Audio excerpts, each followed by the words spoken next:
Welcome to Design Heaven, Design Hell, a show about making marketing and branding heavenly. I'm Simon Cook. And I'm Tom Hadley. We're experts in design and communication. Simon from the point of view of graphic design and web build, and me from the point of view of persuasion and brand strategy. Together, we are pretty good judges of what's great or not so great about business promotion. And each week, we choose a brand to review. It's all done with love. We're not here to tear anybody down, but improving how brands market themselves is what we do. And this week, we're going to be talking about e-commerce, Simon.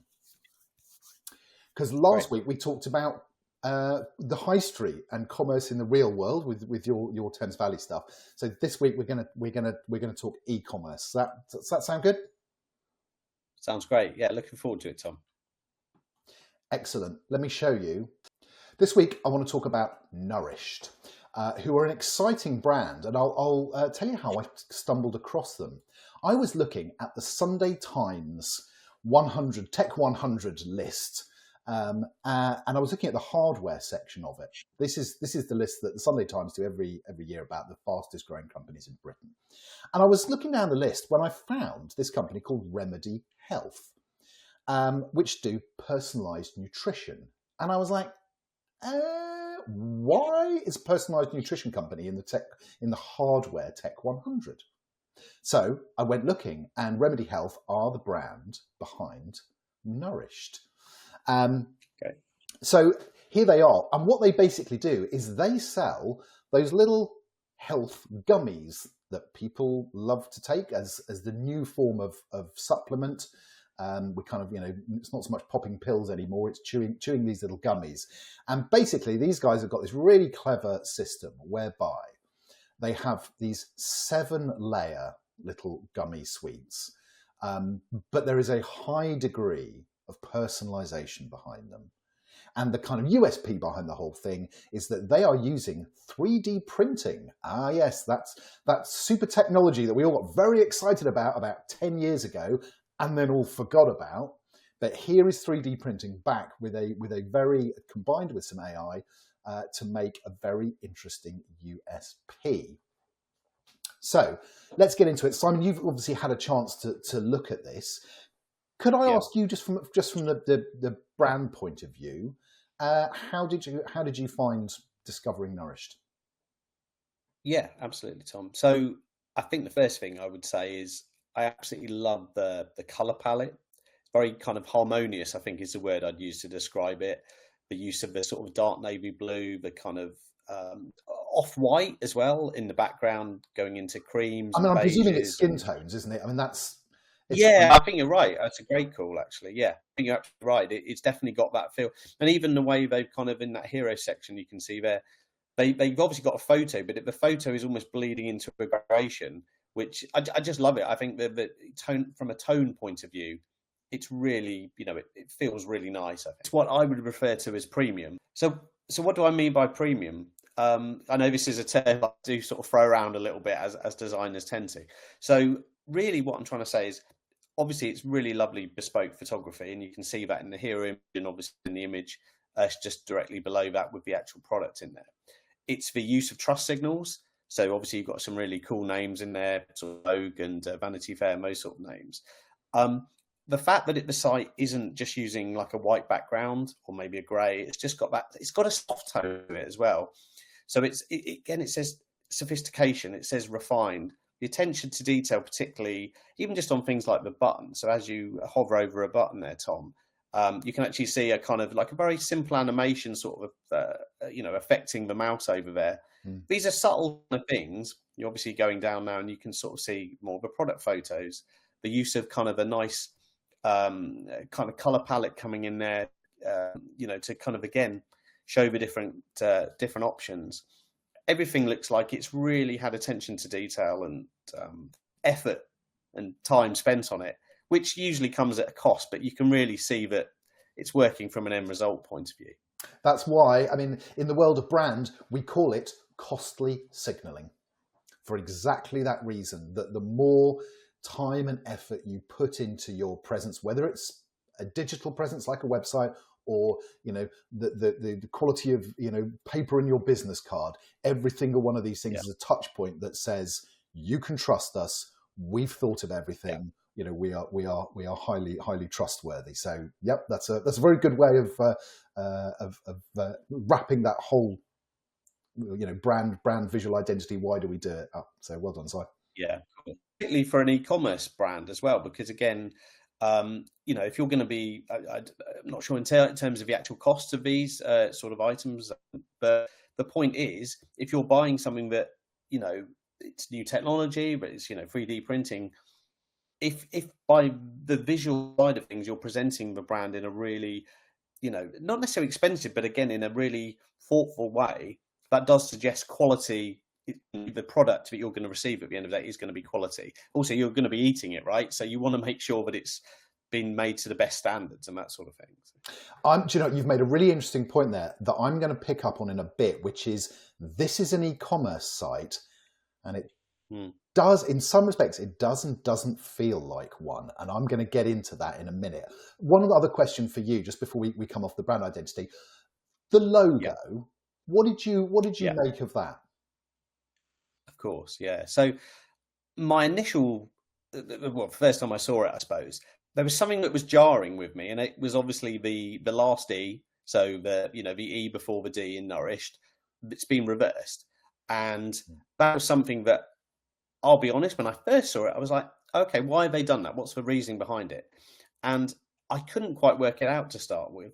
However, once you start reading some of the copy and getting a better understanding of the company and what the whole point of the company and the basis for the brand, there you go. Yeah, you're highlighting it there. It becomes a bit more clear that it's obviously this whole 3D printing. So the E is now a free, essentially, in the uppercase. They don't use that when they're referring to the business in lowercase, of course, because it doesn't really work in that context. No, and I think you're right. I think it's interesting because as a brand strategist, I love it. Because for two reasons. One, it makes the logo distinctive in a way that nothing else is doing. And there is obviously a trend at the moment. I mean, I'm sure you see these things all the time, where everybody's moaning on social media about how all logos are starting to look the same these days and the same sort of fonts get used, right. la. So given that actually that sort of trend to a sort of homogenous style, be able to put something distinctively simple into it is actually quite important. But of course, it also, the whole point is it introduces this notion of 3D, which, as you said, you might not understand that from the first time you see it, but it is the USP of the brand there in a very neat way. So from a brand strategy point of view, I kind of love it, but I absolutely take your point. And I think this is a really important thing that every founder has to juggle with, is what your logo is trying to do as a initial first signal and what it is trying to do as a once you know a bit more about it. They're not the same thing. And you are absolutely going to have to make some choices, and there are going to be some trade-ons and trade-offs. Because what if you thought the company was called Nourish3d? Yeah. Exactly. Now, the URL, of course, because the site is called Get Nourished, that's a kind of tell that you're thinking, okay, it is nourished. But what if you kind of ignored that? And what if you just came onto it and just went, oh, they're called Nourish3d, and then went off and started telling your friends about this amazing thing called Nourish3d, which they went and tried to search for and went, well, I don't know, I couldn't find it. And you go, oh, it's not Nourish, I've been saying it wrong, So there are all of these trade-offs are possible. Of course, yeah. But you're right, and I don't want to disparage the logo because I think it does look nice. I do like the choice of typeface there. I think it's it's just literally that. I guess from a designer's eye point of view, that was the thing I picked up on, and I do agree with you from a point of view of sort of standing out. And that's not the easiest thing to do sometimes for brands. You are right, but actually it really does that. I think you just need to know the kind of reason behind it. And once you do, then I think it's fine. Cool. Okay, well, on that point, let me get into this point that I just raised a minute ago, which is about the slightly unusual nature of this as an e-commerce site.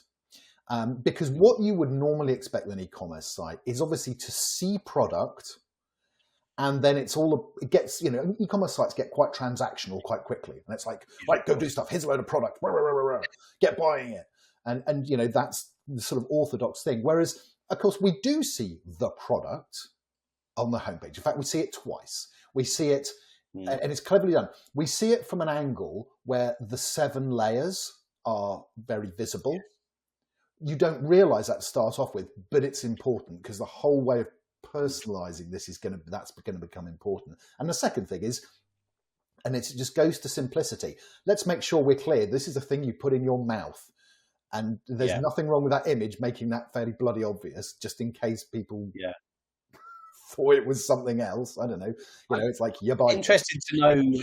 Yeah, well, actually, it's funny you say that. Sorry, just on that photo, because I wasn't quite sure the size of it. Like, is it just something you know, like a pill you just take and you just chew it? But obviously, it looks like you have more than one bite of it, I presume. Or people might go, is it hard? Do I suck it? What do I do with it? You know, these are the actual questions people will ask themselves. So they're literally, I think the fact that it's literally teeth and you can see they're going to bite it, therefore it is soft, it is a gummy. That's a really good thing because that has stopped them having to write, it's a gummy on the text here. Because they've shown, not told, and that's important. So they were able to use their copy for other things. So that's a really important point. But what I wanted to get into was just the way that, I mean, it's an unusual one. Unlock your optimal health with AI-driven precision nutrition is a slightly odd way to start an e-commerce site. Well, it's but what it does do is it sets up this whole, you know, we are living in the world of AI, and what it sets up with is, this is bloody clever. That's all that really says. I don't give a toss about all those words. What I do care is, this is like nothing you've seen before. And that's the first thing they want you to, you know, and then the next thing is experience the future of personalized nutrition. You're like, oh, so it's futuristic. That does sound amazing. That is, you know, that is price conditioning you. That is, you know, that is part of the kind of, wow, this is premium, this is futuristic, this is the thing. And also it's like, it's cool. Ooh, I'm going to be an early adopter of this cool thing. All of these are little notes that are speaking to the ICP that they want, which is younger people, health conscious people, early adopter people. They are speaking to an audience that they have clearly figured out in advance. That's important. Right. Then they do 2 things. Take quiz, shop stacks. Okay. So obviously shop is the call to action you expect to get. And if you take that option, then of course we jump into a whole sort of, you know, pre-built gummies in effect that are handy. So they go, what do you want? Do you want collagen and sleep? Do you want more energy? Do you want to sleep better? Or what are you looking for? Do you want to get slimmer? And there's all these really nice, here comes the science kind of little rollovers. So you kind of, what it does is it lets you just go in there and going, okay, you tell me. I'm not that invested in this. I'd like the product. You tell me what's good and I will buy it. So that's what that journey does. The second way that it then works, if I go back to the homepage, is take the quiz. Now, this quiz does a few things that are quite clever. One is, first of all, it's quick. So it says it's a comprehensive but 2-minute quiz. And I won't walk all the way through this process, but basically it sets up like it's going to be data capture. But actually, the nice thing is any data capture in this quiz is optional at the end. It doesn't actually record any of the information. It does just use it to give you the best kind of personalized recommendation at the end, which I think is great. Because a lot of people will come to this and go, oh, here we go. You want all my data. But actually, as you go through the process, it doesn't necessarily use it. And then there is actually a third way, which they don't put a button. Interestingly, they don't put a button for it here.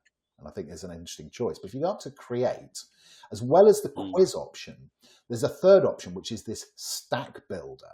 Now, this is the really kind of super powered way of getting involved with this product. If I click into it, this is the whole designed by you, which was a piece of copy on the homepage. And now it's like, ooh, here comes even more science, and here's all the ingredients and the bits that you can have. And you're really going to get invested in designing exactly what you want for those sort of super users who are like, yeah, because I know what BPL1 is. Most people are going to go, Yeah. "What the hell is Need that? some of that. What the hell is Yeah. ashwagandha? I have no extract, no idea." But there are people out there who are going to go, "Oh, I know what that is. This is for me. This is for super users, super smart people like me." So the interesting thing is they don't force you down this route off the homepage. Yeah. Yeah, I was just going to make a little point, Tom, on that last, the selecting your own, obviously it shows there's loads of combinations. It reminds me slightly of the whole idea about, the success of, say, fantasy football, this ability to go in and make your own team, make your own gummy or, your own nourished tablet or gummy. And yeah, I just think like you said, that's for the sort of the users who really know what they're doing, right? Yeah, and I think this is the thing. When we talk about being audience centric, it's one thing to create, an ideal customer profile, but that's kind of minimum standard these days. The nuance, this is why, if you want to be a top 100 brand like Nourish3d, you don't just leave it at that. You say, okay, even within this ICP, people are going to want to engage with us in different ways. And we're going to have a website journey that either makes it super simple and doesn't require you to put an awful lot of thought into it. Or if you signal that you want to put some thought into it, we're going to make that a very rich experience for you. Yeah, of course. Yeah. And, and those individual user journeys, the shop version, the quiz version, or the builder version of this website, all do, and they have all been individually designed. And that in itself, that is one of the reasons why this is a top 100 brand. Yeah, takes investment. It takes confidence in your brand, investment, but absolutely, experts like you and I, we can do this stuff for anybody. It doesn't, doesn't necessarily all cost hundreds of thousands of pounds to do, but founders have to start with the intent of, I want to make this special. That is what takes brands from good to great. That is what creates design heaven. I think we are able to give Nourished our seal of ultimate approval. It is design heaven, this website, and definitely, and hopefully it's of interest to everybody, because we're all aspiring to be as good as we can possibly be. This is what great looks like. This is what excellent looks like. Exactly. We can all get there with just a little bit more thought. Yeah, this is at the highest level of all the sites we've seen, and this would be the top of design heaven. And on that note, let's wrap it for another week. Thank you ever so much, Simon. You've brought us lots of interesting ideas today. Just as ever, if you are inspired by what you have seen today, you can get in touch with either of us to talk about it more. That is dualdigital.co.uk for Simon, or extras25.com for me. And on that note, thank you ever so much for watching, and we'll see you next week. Thanks ever so much for watching this week's episode. Please do subscribe to our YouTube channel, where you can obviously watch this one again, and you can also watch previous episodes that Tom and I have done. And until next week, thanks again for watching, and see you soon. Take care, everybody.